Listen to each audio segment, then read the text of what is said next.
여자의 모습을 보고 만들었습니다. 그렇게 해서 만들어진 글자 여자녀입니다.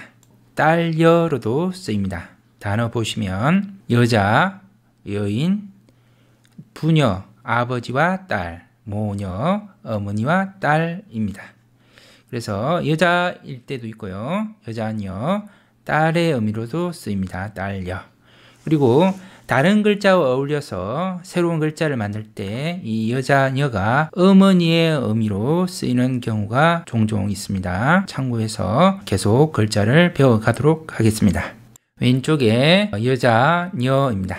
여기서는 어머니로 해석하겠습니다. 여자 어머니가 입으로 말하는 것은 세 개의 공통으로 같습니다. 같을 여자 어머니가 딸 애들한테 잔소리를 하고 있죠. 자, 세 개 공통으로 같습니다. 뭔가 덮여 있는 모양입니다. 덮을아입니다. 덮여 있는 모양 덮을아입니다. 여자가 있고요. 덮었습니다. 여자 손으로 이렇게 덮었죠. 덮어 있는 부분이 중요한 부위입니다. 허리 부분이 되겠죠. 그래서 중요하다 요로 갔고요. 그 다음에 중요한 부분을 우리가 요구합니다. 그래서 요구하다 요 쓰입니다. 단어 보시면 중요가 되고요. 요구입니다. 여자를 덮은 여기 허리 부분입니다. 중요하다 중요할 요 요구하다 요입니다. 탯줄 태인데요. 밑에 입구가 있죠. 이 입구는 태아의 입이다 이렇게 보시면 되겠습니다. 그 다음에 이 부분은 탯줄의 형태다 이렇게 보시면 되겠네요. 탯줄 태이고요. 별 태로도 쓰입니다. 그럼 왜 별이 되었냐? 인간이 태어나게 되는 탯줄과 같은 역할을 한 별이 있는데요. 그것이 바로 삼태성이라고 합니다. 삼태성 사진 보시면 북두칠성이 있고요. 북극성을 가운데로 두고 맞은편에 상태, 중태, 하태 이렇게 3태가 있습니다. 삼태성입니다. 세 별인데요. 인간의 탯줄의 역할을 했던 별입니다. 그래서 별태가 되었습니다. 인간 삶의 시작이 단어에 이렇게 나타나 있죠. 인간 삶의 시작이라는 것은 만들어진다는 것은 엄마의 그 탯줄, 태아에서부터 인간이 만들어지기 시작한 거죠. 그래서 시작할 시 되겠습니다. 나무의 모양입니다. 나무는 뿌리가 셋, 흙이 덮여 있고 싹이 돋아 있죠. 그 모양입니다. 나무 목 글자입니다. 이 나무목은 나무라는 의미로 사용될 때도 있고 땅에 있는 모든 생명을 의미할 때도 있고요. 그 다음 모든 생명에 담긴 이치를 나타낼 때도 있습니다. 이 밭전자 모양인데요. 이것은 열매를 나타냅니다. 열매. 가지 끝에 열매가 맺히죠. 그래서 열매 과입니다. 아들 자자죠. 아들 자자. 나무 중에서 아들에게 물려주는 나무는 자두입니다. 이 자두 열매죠. 자두 열매. 오얏리라고도 하죠. 오얏. 그 자두를 말합니다. 자두 종류. 성시의 성인은 리입니다. 두 법칙에서 이가 되죠. 이순신 이렇게 되죠. 자두 리, 성시 리입니다. 이 부분은 눈목이죠. 눈, 목.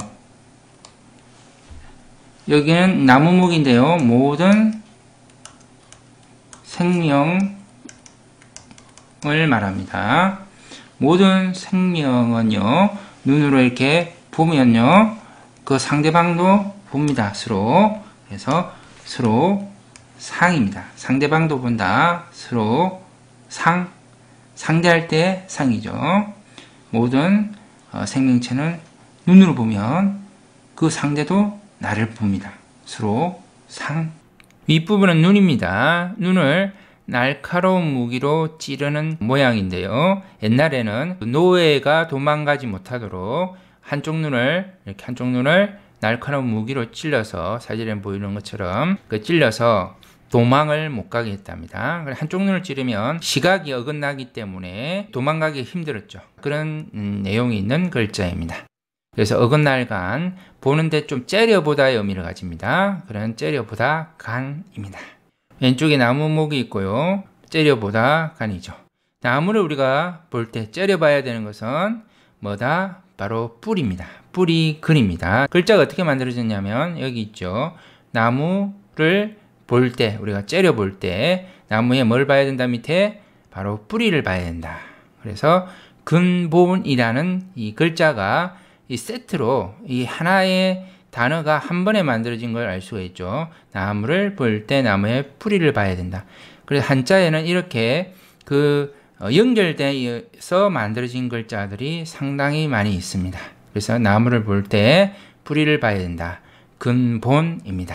그래서 사진에 보시면 위에 나무와 큰 느티나무는 해바라기, 봉숭아와 뭐가 다르죠? 뿌리가 다른 거죠. 그래서 보이지 않는 면을 볼 수 있어야 된다는 겁니다. 새의 모양인데요. 머리부터 어깨까지 머리 위에 깃털, 눈, 코, 입 이어주고 다리. 그래서 새추 글자가 나왔습니다. 머리부터 어깨까지 머리 위에 깃털, 눈, 코, 입 이어주고 다리.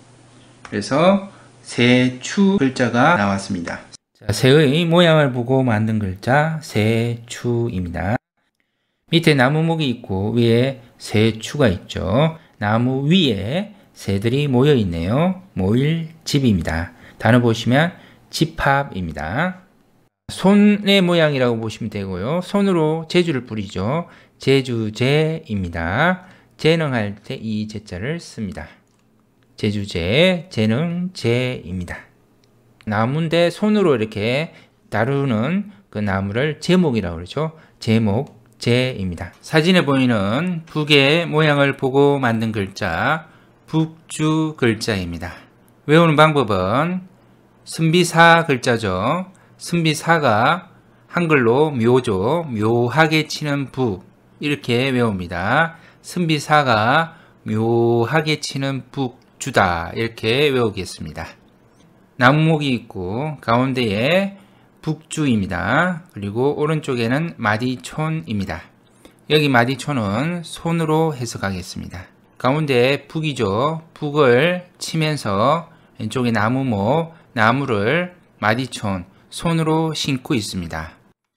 나무수 글자입니다. 북을 치면서 나무를 손으로 심고 있다. 나무수입니다. 단어 식수가 되겠습니다. 나무를 심는다 뜻이죠.